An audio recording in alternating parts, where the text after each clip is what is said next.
Also noticed like when I save to the cloud, I'm not able to save as much, but honestly, it forces me to like hurry up, download it, send it, get it together. Works for me. Um, all right, do you want me to start this one? Um, it doesn't matter. Wait, what are we talking? What's the exact topic? The importance of food quality. I mean, it doesn't matter. All right, I just gotta think of what I want to say. I feel like I'm just like, ooh. I can say it. I just go for it. But that's fine. Go for it if you want. All right, Zen. See, now you have me. Sorry. Okay. No, I'm good. I'm good. Hi, guys. Say we are talking about a very cool and interesting topic, and it's the quality of food that we consume. It. I'm gonna start that over. I said too many times. All right. Hi, guys. Today, Michaela and I are going to be talking about the quality of food that we eat on a day-to-day basis. No, we're not talking about those like, you eat ice cream here and there. There's nothing wrong with that, but the overall quality of food we add into our lifestyle. So this is gonna be a great conversation. And before we get into it, I would love for you guys to listen to the very end because we have a special announcement for you and we're so excited to share this with you. So stay tuned. And without further ado, let's get into it. All right. Ugh, food. Food. We love it. We It's need it. everywhere. Yeah, we love it. We hate it. We eat it. It's so many different relationships. But I think a lot of times they just think of food as food. Mm-hmm. You eat it to survive. Let's say you eat like three rounded meals a day, and that's kind of it. You kind of go through the motions. All right, let's have something for breakfast. All right, lunch, dinner, maybe a snack in between, maybe some dessert later on. But for a majority, I don't think people think a lot about what it is that they're actually eating. Yeah. It's, and I know that I used to be that way. It was kind of like, all right, food is a source of fuel. It doesn't matter what it is, as long as I put something into my body, it'll be okay.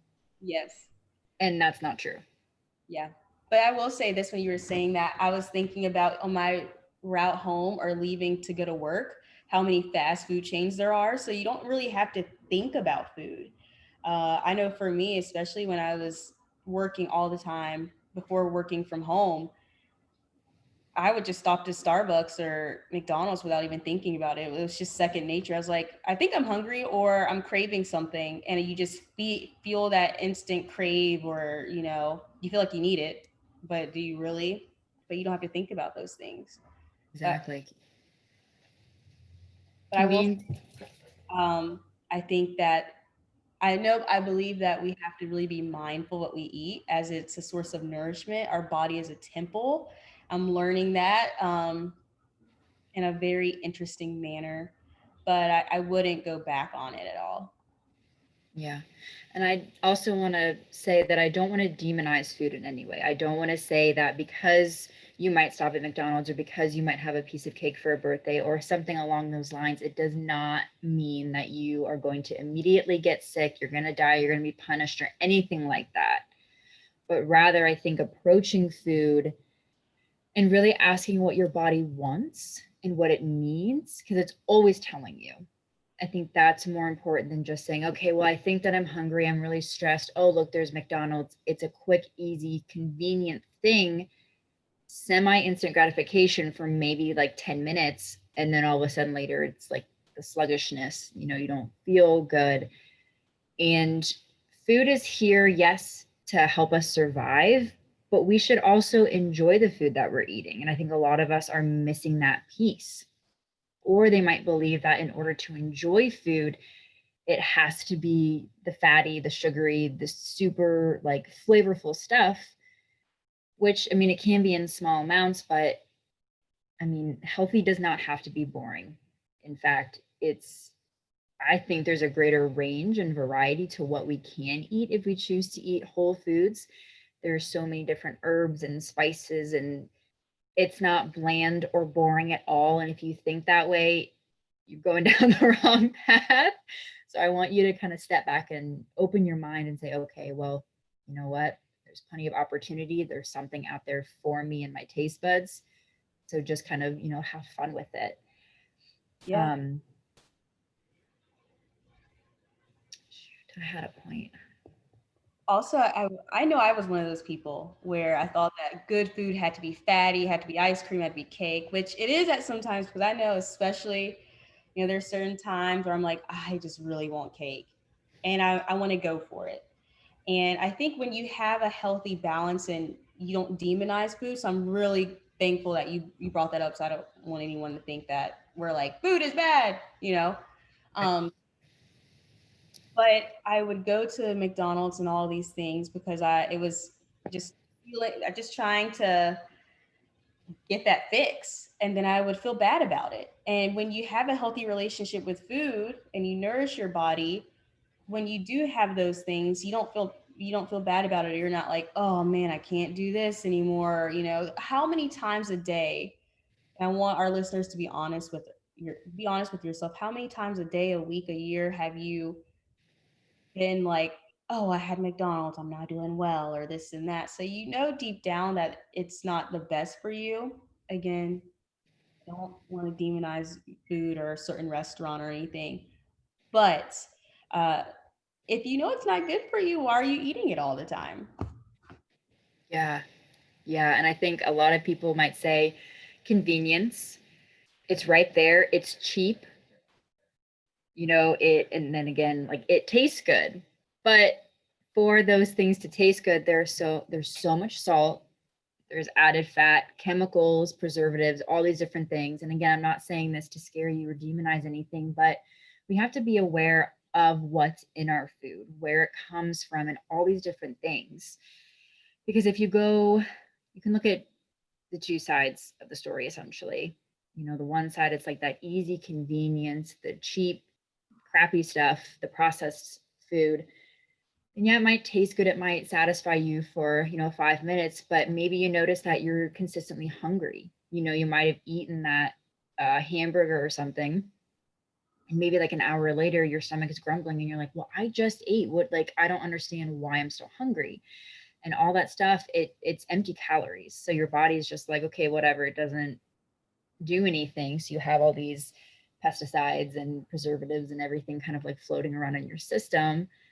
And then you look at the other side and it's like, okay, here's more whole food choices. It still might be the same portion size as that hamburger, but you might be filled up longer because it's nutrient dense. Your body is getting everything that it needs, the vitamins, the minerals, the fiber, whatever else is in that food. And I think that also goes along with quality of food versus quantity of food too. Because I think a lot of people might assume that smaller amounts of food means that it's healthier, means that you can lose weight faster. And again, everyone's different. So some people actually might need smaller meals or just smaller frequent meals. Some people might need larger meals. Again, it all depends, body size, exercise, hydration, all those types of things. But I wrote a post about it a little while ago, and I was comparing a bowl of chips compared to a bowl of fruit, just to keep it very simple. And it might have the same quote unquote calorie content, let's say 100 calories, because everyone's obsessed with 100 calories. So you have 100 calories of chips, but with those chips, you have the refined oils, which might cause inflammation, which could cause headaches and stress on the body and digestive issues. You don't know how much salt is you're putting into your body with those, along with anything else that you might have eaten. And then you look at like the 100 calories of the fruit, which actually might be more quantity. You could have like melons or berries, apples, literally any fruit.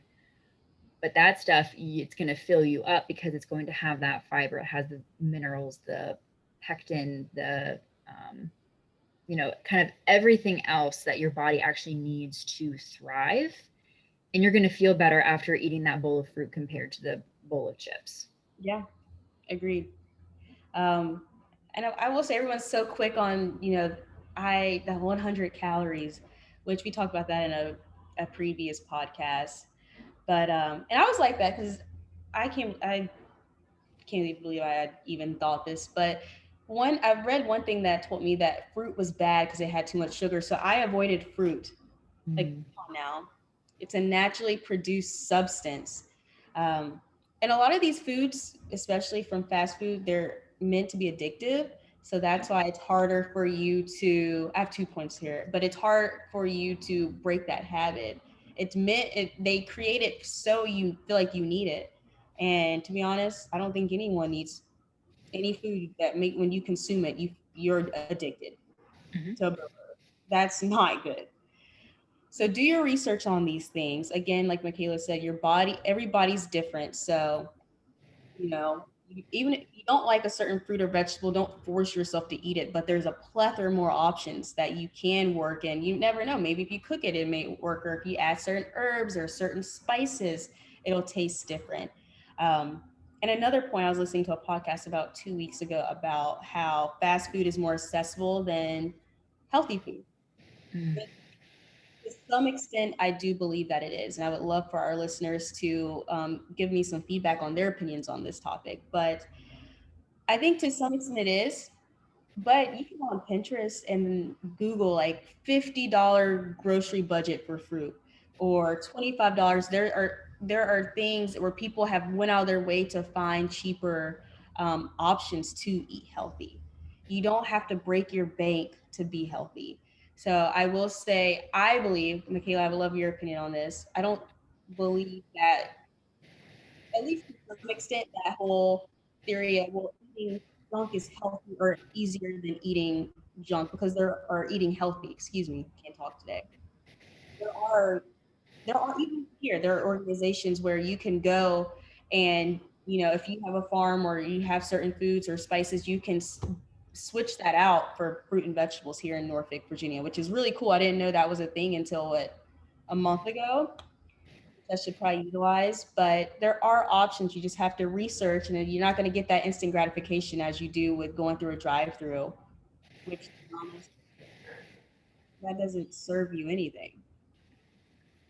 Yeah, I know exactly. And it's true. I mean, honestly, we can go into like the government conspiracies and everything, but the cheap stuff, I mean, it's made cheap for a reason. It's cheap to process, it's cheap to purchase these things. And it's you just add all these chemicals and everything. And it's to me, I like to think of it as okay, it's a way to almost keep ourselves sick in a way, which is kind of in line with okay, well, I don't feel good, I'm eating these things, I'm getting these diseases and viruses and bacteria, so I go to the doctor, they write me a prescription.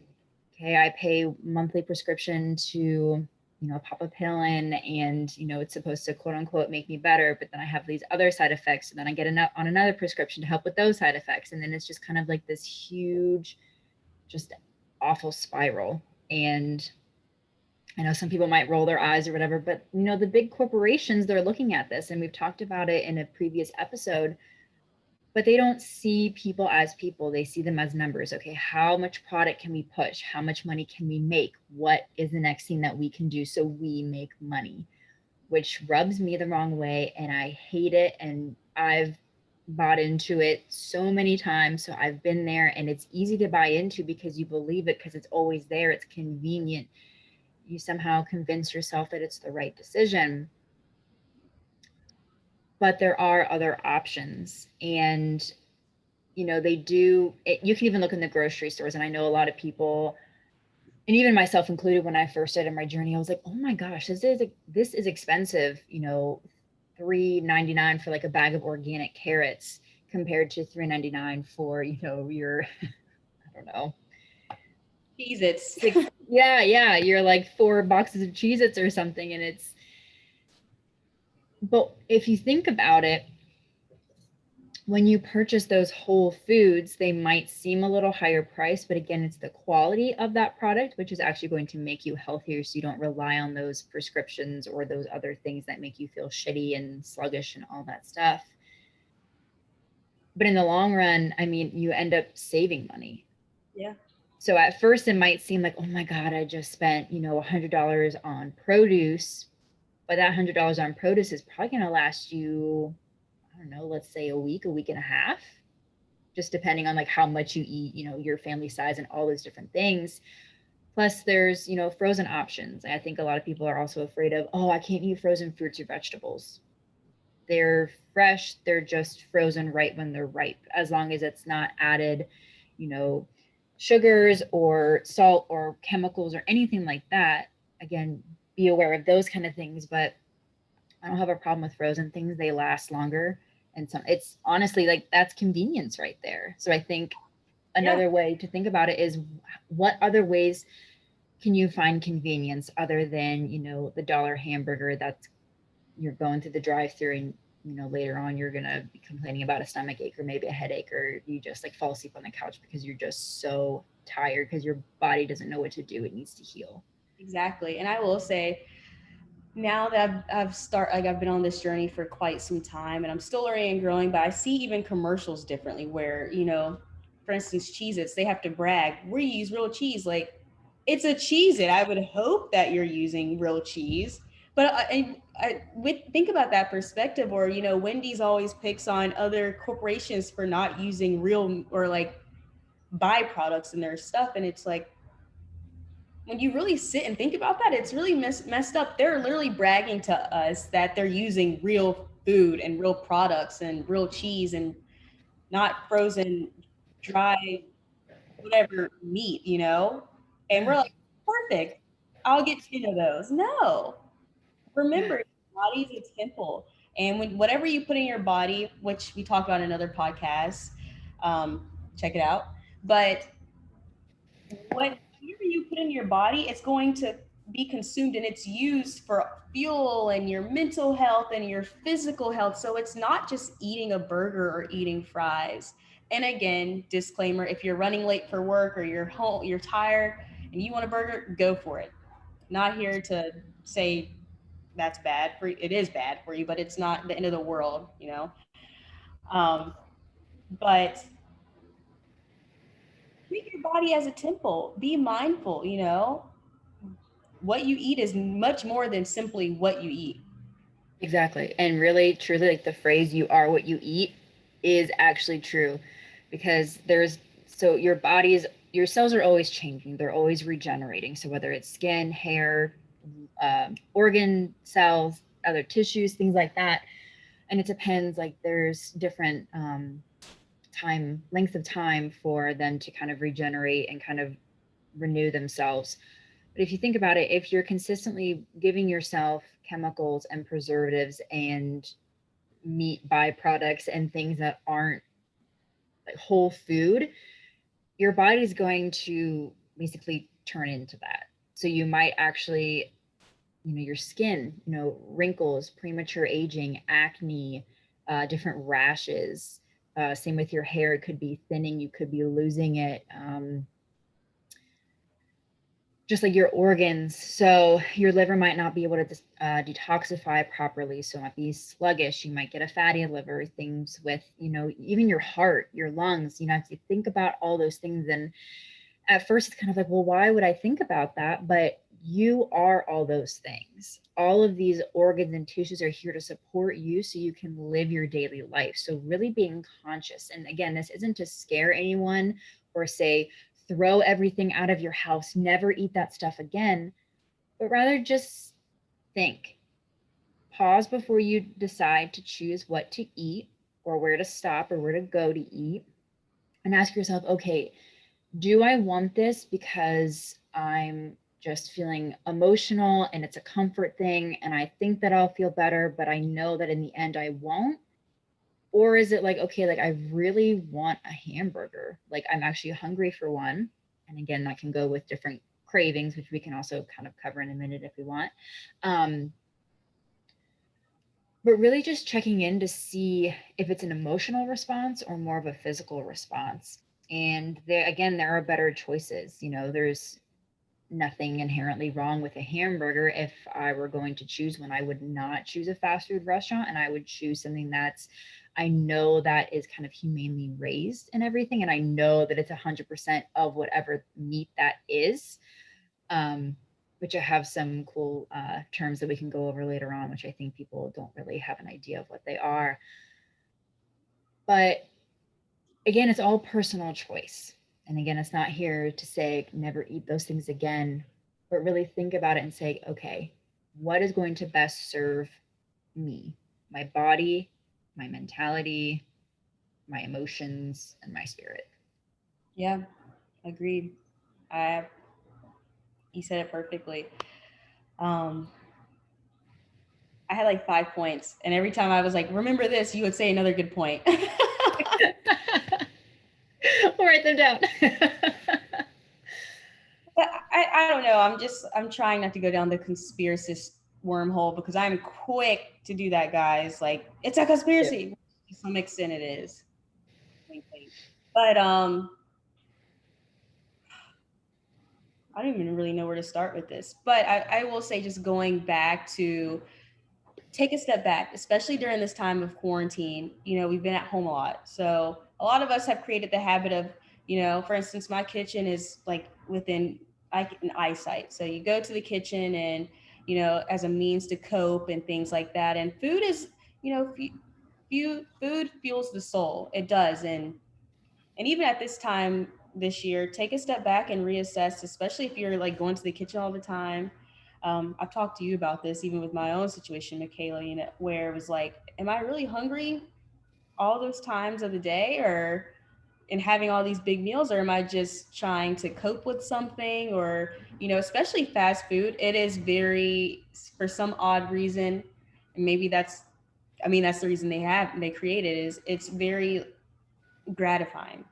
Mhm. Chips and those cookies, it makes you, and you, I would love to know your opinion on this because you are the expert on this, but having those cookies or that cake or that pizza, which you can make homemade, fun fact, it brings you back to have some peace and some comfort.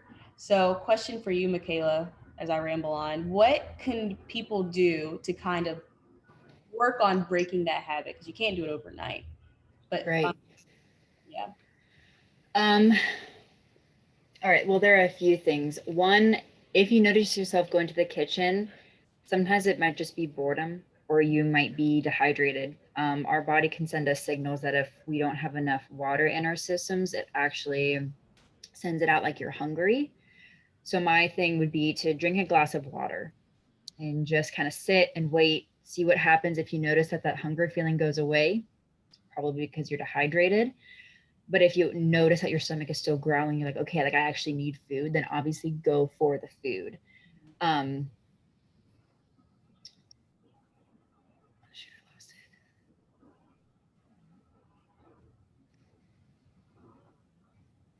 Oh, and cravings. A lot of times, so cravings are our body's way of telling us that we're deficient in something. Um, so if you're craving chocolate, you might be low in magnesium, which probably I would say almost every single American is low in magnesium. If you're craving a hamburger, like we were talking about earlier, you're probably low in iron. I know that sometimes, like, usually I don't crave meat and I usually don't eat red meat a whole lot. But when I do, it's usually during that time of the month and I notice that like I'm lower on iron. But then there are other, if you don't eat meat, there are also, vegetarian ways like spinach is a really good source of iron as well. Um, but doing research and just noticing what you're craving, is it the same thing all the time? Do you notice you go for the same things? And then also with that craving, is there an emotional aspect along with it? Because, like you were saying, that food is kind of like a comfort.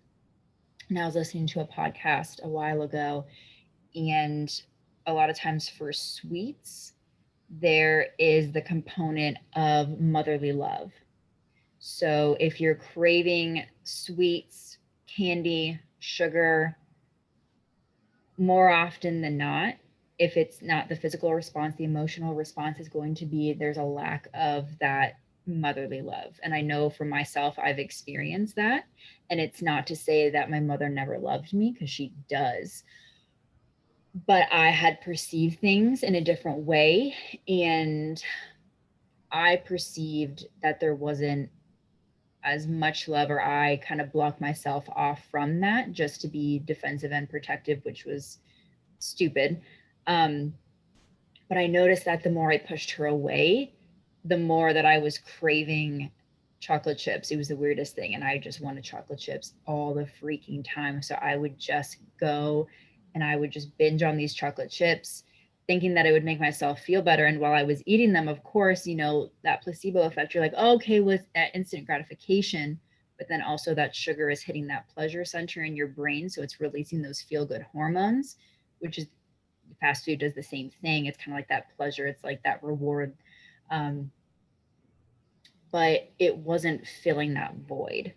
So I think we also need to understand where those cravings come from, if there's an emotional attachment to them, and how we can heal those both through the body and the emotions. Wow. I was thinking about the sugar and the motherly thing, and then thinking about my biological mother. I'm like, yeah, because I love sweets. I need it. Well, whoa, I don't need it, but Ooh, good catch. here I go about to coach myself on a podcast episode. But it does make sense though. It really does. It really does. Yeah. And again, this isn't to say that if all of a sudden one day you're just like, I want a cookie, I mean, you have to really gauge these things. It's kind of like a consistent thing. If you're consistently craving sugar or sweets or something like that, there might be the emotional aspect. But if it's just like a random Friday afternoon, you're like, I feel like having a cookie, probably, not something to kind of be like, oh my God, I have mom issues. So it's again, so it's something to be mindful of and just be conscious of. And if you are the type of person who likes to write notes or have a visual and just kind of keep track, not to be rigid with yourself, but just to follow patterns, I would say it's a really good idea to maybe bring up a Google Doc, your notepad on your phone, or if you just like to write things down, just say, okay, you know what? Let's say 3 days out of the week, I'm really craving chocolate and it's at the same time. But whenever I feel this, I notice that I feel lonely or sad. And it's something to just kind of pick up on. Yeah.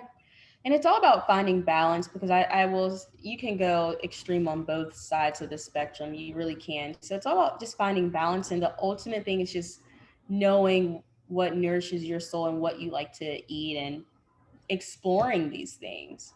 Pinterest is my one of like my favorite things, just exploring things, especially for the season for fall. They have pumpkin spice coffee. You can make that at home and have fun and use clean organic products versus just spending $7 at Starbucks. I Yeah. mean, so keep that in mind.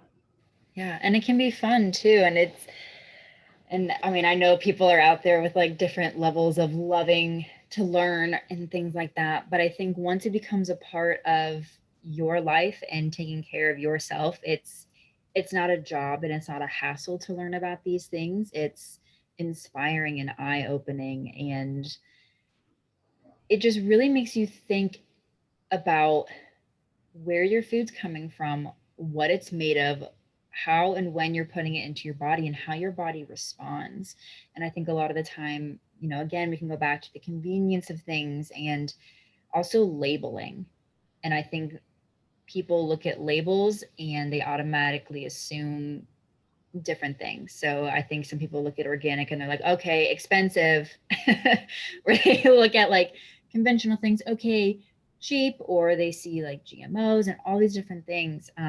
So I kind of did like a little research and I found some um, commonly used labels that I think people either don't pay attention to, they overlook, or they think that it might be a better choice.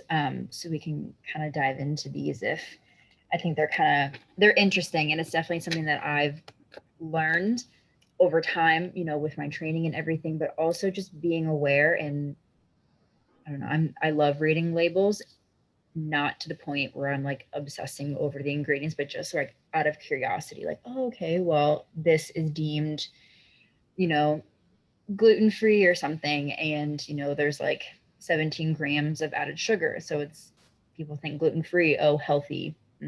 Maybe not. Again, be aware, educate yourself. Um, but a couple of these, so like organic, obviously people are like, oh, organic, okay, whatever, it's hippy dippy, the people are living on the farms and just like rainbows and butterflies. While that might be true, organic, in the US, so it means that crops must be grown without the use of synthetic herbicides, pesticides, fertilizers, or GMOs. And again, nature is amazing in and of itself. And, think about it, like hundreds of years ago, they didn't have herbicides and pesticides. They used other plants or things to kind of plant around the crops as natural herbicides and pesticides. Why aren't we doing that today? Because in the government's mind, it's cheaper to use herbicides and all that stuff, which affects our health. Again, conspiracy, but whatever. I think it's true. Yeah. Conventional. So produce has to be grown with pesticides or other chemicals during the growing and harvesting process. And I know that conventional, a lot of the fruits and vegetables in the grocery stores are that. And there's actually, I need to find it, but the number codes on the produce, I believe if it starts with a 4, it's conventional. If it starts with a 9, it's organic. And again, you'll have to double check. But again, some people are saying, okay, you know what, organic might be a little bit too expensive for me. That's totally fine. A way that I found that you can still buy conventional and still have it be productive for your body is, take all your fruits and vegetables home, make a bath with baking soda and water, soak your fruits and vegetables, and it depends, like berries and grapes and things with like a very thin skin that are kind of water absorbent need less time than things like apples or citrus or things like that. But if you soak them, studies have actually shown, especially with apples, I believe there was 14 different herbicides and pesticides within the apples. They put it in a bath of baking soda and water, and it actually extracted 10 out of those Wow. 14 out. Wow. So you can still kind of buy these cheaper versions, but kind of make them healthier on your own by extracting these things. And actually, if you look at the quote unquote bath water after you empty it, you will want to wash your fruits and vegetables every single time, especially grapes. Ooh, it's disgusting. I'm telling you right now. Always wash. Always, always, always. Mentally prepare myself for that. Okay. But again, don't condemn yourself if you haven't. Don't feel bad. Again, this is a learning process. We all go through these things, and there's always going to be new things to learn and to do. So don't like be harsh on yourself, and just take the next step. Say, oh, okay, well, I didn't know that. That's okay. Now I have a little more piece of knowledge. I have another bit of information. I'm going to use this the next time I go shopping or cook or whatever. Um, so then, kind of going into the realm of uh, animals and meats and eggs and things. So a lot of people say, okay, go for cage free. So I want to ask you, Jasmine, when you think of cage free, what comes up in your mind? The animals are able to roam free. They're that's simply put. I don't know. But Okay, it trigger like a I guess they use the word free, so it triggers this like, okay, so that's better for me. exactly. So with eggs, cage free means so eggs come from hens that aren't caged. They can roam in a building or an enclosed area, but there are no regulations on the size of the room that they're in. And they're actually more prone to hens fighting each other. And there's poor air quality, and they kind of sleep in their own filth. So you might think cage free, oh, they're out of the cage. But you can also think about it, okay, here's a barn, hens roaming wild, the doors are closed, things like that. They don't really have anywhere to go. They're just not in the cage. And then, all right, I want to ask you about free range. What does that mean to you? Almost, especially since like with cage free, except there is more room for them to roam. But now that you told me cage free, I'm like, oh. um, they have more room to roam, live a pretty ethical life. I'm hoping. Mm. So free range, so the animals have access to the outdoors. It doesn't mean that they can go outside. They can be in a barn. So whether it's hens, chickens, because this is the same thing, cows, pigs, same like that. If they could be living in a barn, they could just have the door open, but that doesn't mean that the animals are going in and out. They could just be sitting in the barn all day. Yeah. Um, Wow. and or it could just be a very small space that they have open. So maybe like the size of your backyard, and it could be like 50 cows or something. So again, the free range, it kind of like And I will creates the, say this, sorry to interrupt. When you're saying this stuff, my mind immediately goes to corporate America and how they can cut corners with this. Like I can literally picture how they're treating these animals. yeah, Because yeah. technically it's free range. All right, so another one, pasture raised. I don't know. I'm now I'm kind of bummed. I feel like it's just a buzzword. They are, but this one's actually some of the better. It's not it's not USD regulated if it says this, but if it includes certified humane or animal welfare approved, Mhm. it means, and they gave an example of hens, they're given 108 square feet of outdoor space as well as barn space. The fact that they have to number that blows my mind. Right. So that's kind of so far the best one because especially if it says certified humane or animal welfare approved, because that means it's going to have obviously more freedom for these animals. They're not trapped in cages, they have more access to the outdoors and everything like that. So you can kind of imagine literally a pasture and they're out and they're feeding and everything else. Um, so another one, a couple other ones. So local, so as long as it comes from a farm less than 400 miles from the processing facility or within the same state. Yeah. Um, and then we can kind of go to meats. So grain fed, which is most of what, our cows and everything are being fed.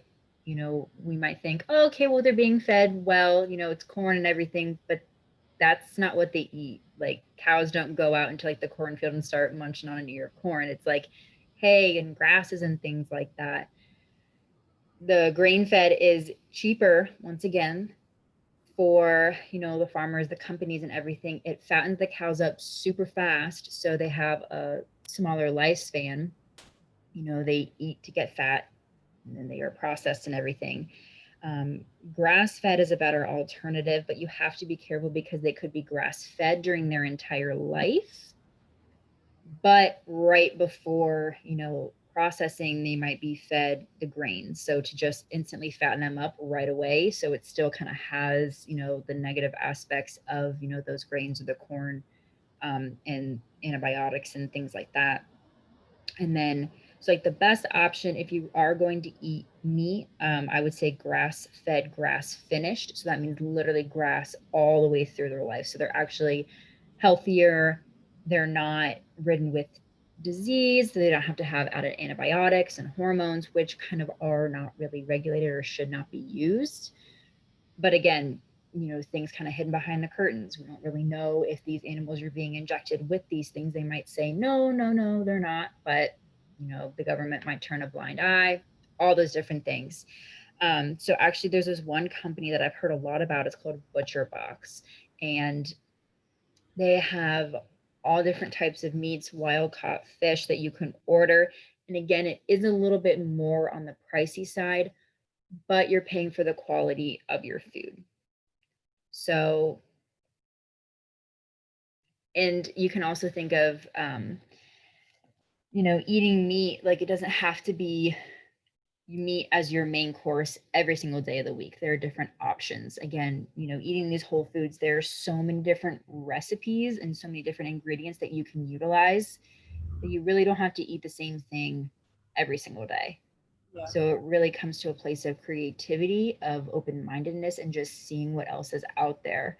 Again, I know a lot, like it depends on, people, they might not want to spend large amounts of money on high quality meat. They might want to go for the lesser, which again, I'm not saying you can't not eat that, but just being mindful, Yeah. maybe smaller portions of it, just being aware of where it comes from. I know a lot of companies are trying to make it better. I know Purdue chicken, they don't use antibiotics or hormones or anything like that. But the antibiotics that they do give the chickens are oregano and thyme within their water. And those herbs are naturally antiviral, antibiotic. So even for us, if we want to, have an antibiotic or antiviral, we can incorporate those herbs as well. So I think using things like that to help the animals become healthier, it again reflects in us what we eat, we become, and things like that. Plus, just kind of the humanity of it all. I mean, I know some people out there are gonna be like, whatever, I don't care, just chop it up, cook it, let me eat it. But when we take care of ourselves, we want to take care of the things that we eat. We want to take care of the earth. So again, it's the cyclical thing. So finding things that maybe are local, going to a farmer's market, researching, ordering things, from reputable companies and just doing the research. And again, you don't have to do this all cold turkey. You don't have to do it all in one day. You don't have to clean out the pantry, the fridge, everything. It can be a step by step process. Maybe start with the snacks in your pantry and just say, okay, I'm going to choose to have healthier snacks. Everything that's in here, maybe I can find a different alternative. And then maybe you go to like the fruits and vegetables, and then you go to like the meats. It doesn't have to be, all one and done, because everything takes a little bit of time. You have to acclimate your body, and just again understanding where things come from and how they affect you. I couldn't agree more, especially with the farmers market. I will say I was always intimidated by the farmers market because I just assumed that it was going to be extremely expensive, and it's not really. And also I had to realize where my priorities lie because I would be able to be honest, I would spend hundreds of dollars on clothes and things like that. Maybe I could put some of that money towards what I consume in my body. And I did just that. And I love the farmers market. It's a new hobby now. I invite my friends. You meet people, you meet locally sourced businesses. I'm a huge advocate for supporting small businesses as well. So you're able to not, check off several things at once. But you have to be willing to make that change. You have to. You do. And of course, like, I get it. It can be scary and intimidating because it's kind of the world of the unknown, especially you have no idea what the hell is going on. But don't shut the door on everything. Just Yeah. because it might seem scary or intimidating, you know, open your mind, be willing to take a first step. And maybe your first step is listening to the podcast. Maybe another first step is researching some of these terms and where your food comes from. And then maybe another step is making different choices the next time you go to the grocery store. And then maybe you decide to clean out your pantry or your fridge. And it's again, it's a baby step process. Nothing has to be all one and done. It takes time, it takes learning and understanding, and that's totally fine. Heck, I'm still learning about things, and I've been doing this for like 3 or 4 years, and there's always new things that are going to be coming out. But just be willing to listen. Yeah. It doesn't mean that you have to accept it right away or even at all, but just being willing to accept that. And even just spreading the word. If you don't want to go on this journey alone, you never have to. If your family's around, or if you have friends or coworkers or anything like that. And like you were saying, Jasmine, like you and your friends go to the farmers market. That's amazing. One, it's quality time with the people that you love and you care about, but you're learning about something, you're supporting local businesses. It's just it, and again, it's part of that lifestyle. So you can do that with friends, you can do that with your kids, your nieces, your nephews, like anyone around you. It can become a fun weekly or monthly thing depending upon like when your farmers market is and when you want to go. But just create something fun out of it, a day with the family. And I don't know, especially within the fall, I feel you can go to local farms and apple pick and pumpkins, and there's activities for the kids and stuff. But you're not only healing that physical part of yourself, you're healing that spiritual, emotional, and mental, because you're making these memories, you're learning something new, and you're also teaching those around you, which I think is, it might not seem like you're doing it, but you really are. Yeah, and I agree with that. And I will say over time, want to do it more. So I know for me, I started at the farmer's market. I would go like once a month, and it happened every other weekend. And now I go all the time, primarily for my fruits and vegetables. And you're always going to be learning something. So, like you said, Michaela, don't be hard on yourself. Have an accountability buddy. If you can't do it alone or you feel like it's going to be hard, find someone that is willing to work with you. And if you make mistakes, I don't even like to say mistakes. If you do something, you're like, okay, I shouldn't have done that. That's okay. Now you know not to. But experiment, learn. Just because you don't understand it doesn't mean it's wrong. And also, one thing I did a lot of research on, and listening to podcasts like ours, for instance, uh, for how to do these things cheap. In fact, there's a podcast right now, and they're doing a special where they're talking about where you can get herbs for free or cheap in your local in big cities right now. So there's definitely a movement going on. You just have to catch the wave wherever you land and learn and grow. And that's another good point that you made, because a lot of these companies, the ones like Butcher Box, for instance, I feel like I'm always hearing about a deal. Like you get an added package of bacon with your order, or you get 20% off, or if you use this code, you can have, a percentage off or free shipping, or there's always different ways, because again, these companies I truly believe are there to help you. They Yeah, want to provide you with something that's healthy and sustainable. Obviously, they're a business, so they, need to sustain themselves, but they're giving you the option and the opportunity to say, hey, okay, you know what? Save some money, try this product, or we're going to send you something free so you can test it out, see how it differs from the things that you've been buying before. And then you can actually make the decision for yourself. It's not, okay, you have to do this, we're forcing this on you. It gives you that sense of freedom and choice. exactly.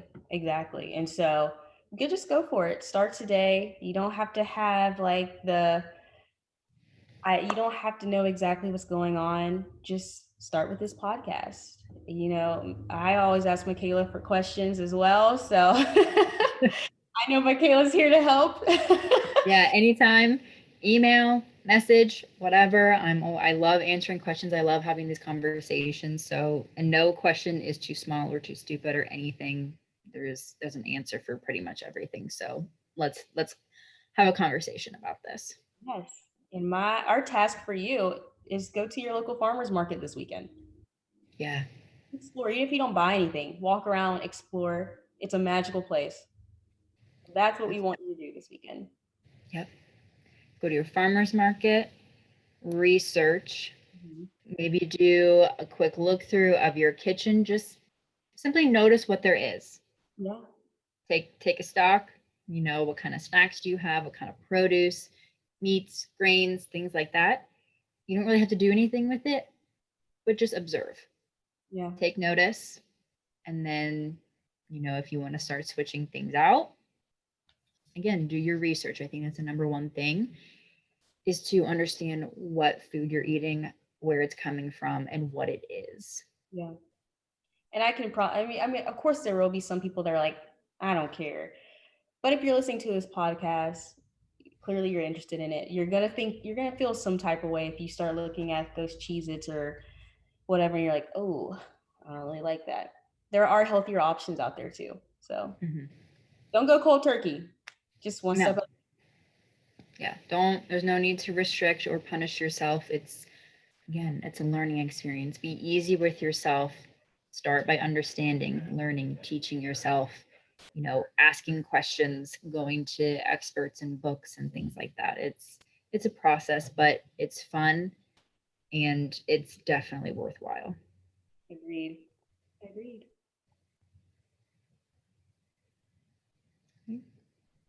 So yeah, we gave you guys a moment to just process all that. That's what that was. So those are our takeaways. Also, let us know what you think about this episode. Um, if you agreed with something, let us know. Share with your friends. If you didn't agree with something, let us know. Let's talk about it. Let's dig deeper. We want to interact and get to know you. Thank you for listening. Of course, stay tuned because we have a special announcement at the end of this conversation. So until next time, enjoy the farmers market. I don't care. Send pictures to us. Tag us, Yeah. let us know. We would love to see. And we hope you enjoy this episode. And until next time, we're sending love and light.